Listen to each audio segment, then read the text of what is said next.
Welcome into Caldwell County today. I'm Eric Stafford and this is Jenna Bailey, and she is the latest exhibit here at the Caldwell Arts Council, and you have a special name for this exhibit. I do. It's Logolepsy, which means an obsession with words.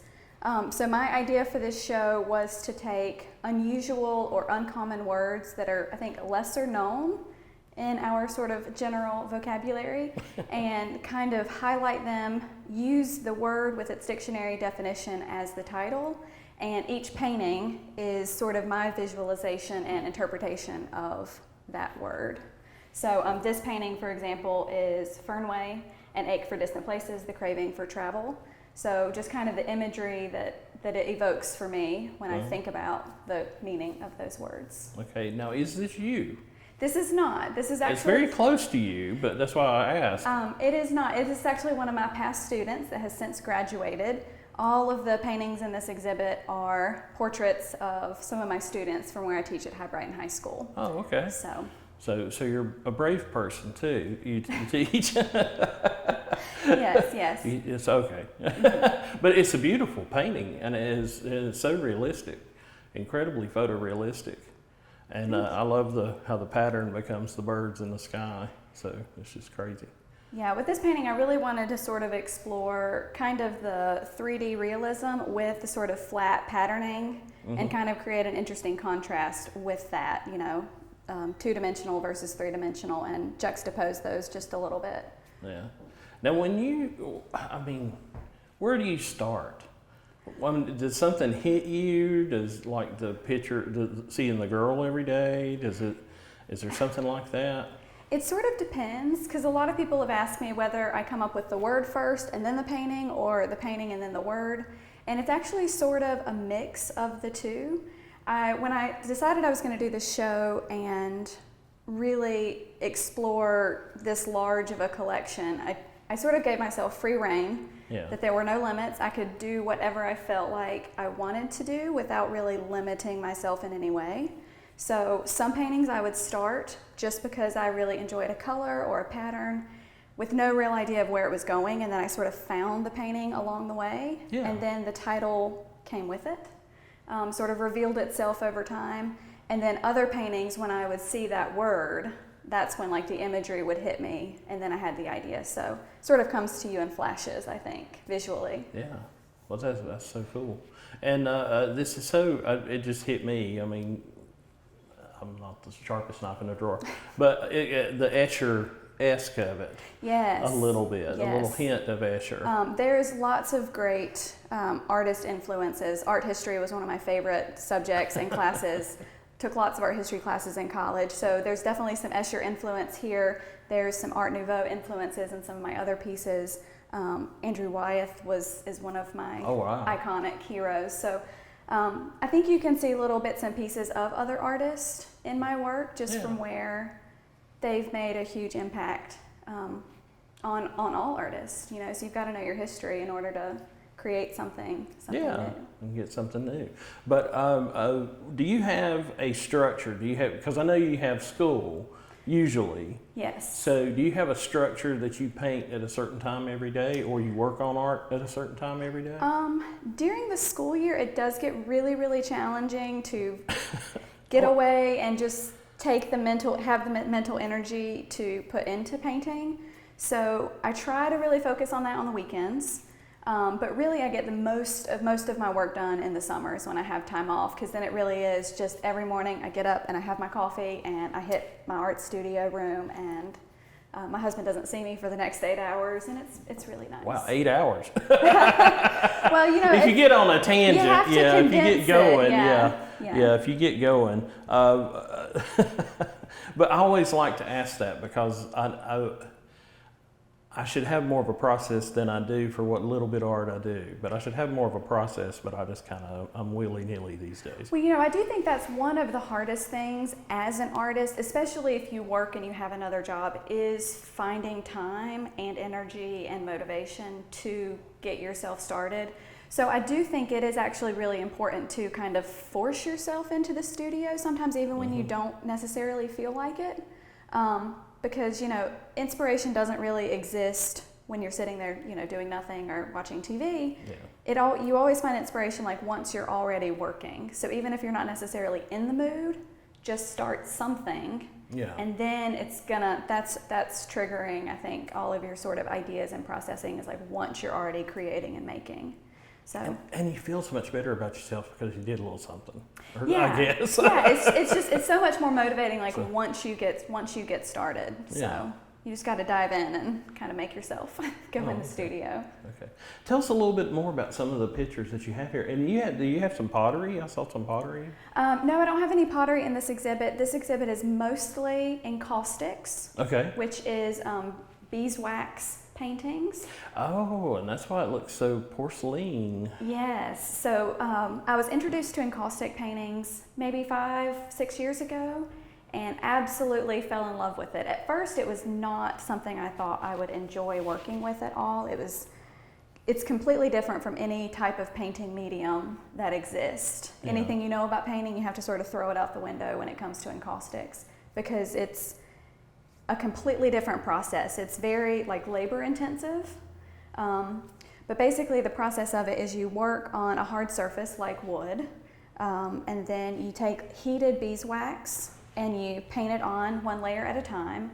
And every time you add a layer, you have to fuse the wax or remelt it with like a heat gun or like an open flame, like a torch, and remelt the wax. And then you can continually build layer on top of layer on top of layer, and each time fusing, melting one layer into the next. And that's sort of what gives it that bond to make it a permanent sort of art structure. Yeah.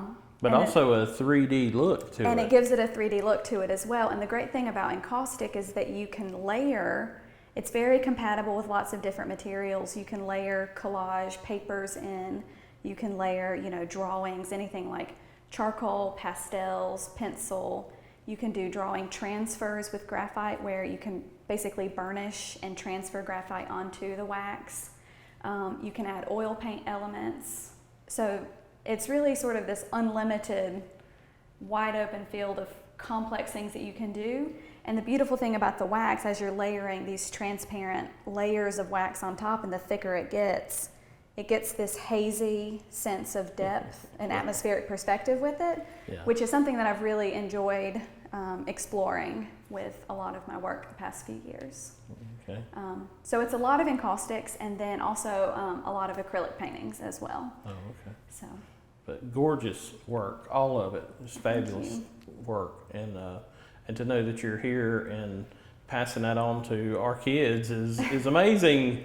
So that's great. That's great. We appreciate that. Well, thank you. I think one of the hardest things is to be a teacher and to go through that. It is always a challenge, I think, to be a teacher. But I think one of the fabulous things about teaching is that it never gets old. There's always something new to learn. I'm constantly learning from my students, and I think I draw a lot of inspiration from my students as well. All of the models that I have in this exhibit are students that I taught in class for 4 years of high school. So we had a lot of time working on art together, and I like that it's sort of a creative process. We can talk about art and think about ideas together and brainstorm and process, and I just get a lot of great ideas and inspiration from thinking about how to teach them. Yeah. Which can then translate, I think, directly into my own work as well.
you were scheduled to have this exhibit last year. I was. And then COVID hit, yes. So it was sort of temporarily postponed until we could find a little bit of a safer time with vaccinations and all that to reschedule. And I actually really loved having that extra year to get everything ready, because I would say almost all of the work, probably 3/4 of the work in this room was work I've done this summer since getting done with school. So I've just been painting like crazy, and it's been really fabulous, I think, for my... Well, that's cool, and that's what I was kind of hoping, that you got to add some pieces with the extra time. And yes. Yeah, I don't know if I could have possibly been ready a year ago. I think I would have really stressed myself out. Yeah. But having that extra year, the show really just came together. And normally I'm the ultimate procrastinator. You know, I think most artists are. I push things right to the very end, and then there's like this scramble. And I always meet deadlines, of course. Yeah. You know, you do what you have to do, but it gets stressful and hectic. And this show really was just, it flowed and it happened, and everything just worked. And it was just a breeze almost, which is sort of shocking to me. Well, that's good. We want you to enjoy the experience. Yeah. as we get to enjoy the experience, because there's so many beautiful works here that you've done, and I would encourage you to come to the Caldwell Arts Council, to the gallery there on College Avenue. That's where we're at right now. And this show is going to continue for 2 months. Mm-hmm. So it'll run for 2 months. And it's all in the bottom part of the gallery. And then we still have Roberta Kogut is still showing upstairs, if you haven't seen those as well. So it's great to come out and see these staggering shows. I like that they're doing that this year. I think that's a very smart thing. But beautiful work. I've showed you a little bit of it today, but you need to come and see it in person, because you just, especially the how you say that? Encaustics. Encaustics. I was going to say agnostic, but I knew that wasn't right. But and that's something that kind of came around. I remember when Lindsay Barrick was here. They were teaching the classes for that. Yes, and I actually took the workshop that I took was sponsored. Was hosted several years ago by the Caldwell Arts Council with a local artist, Jane Harrison, who does just absolutely beautiful abstract encaustic work. And her work is just, it's luscious and it's tactile, and she has this amazing way with textures and collage and patterning. So I really learned so much from her, and I'm so appreciative that was an opportunity that we had here in Caldwell County Artists, because I mean it's really taken off and it's become my passion. Yeah, the Arts Council tries to teach too. They try to do a little of everything, and help, but to come and have this in town and to come and see it is just, it's a treat. It's a pure joy. So thank you so much. Well, thank you so much for having me. And it's nice to meet you. Nice to meet you as well.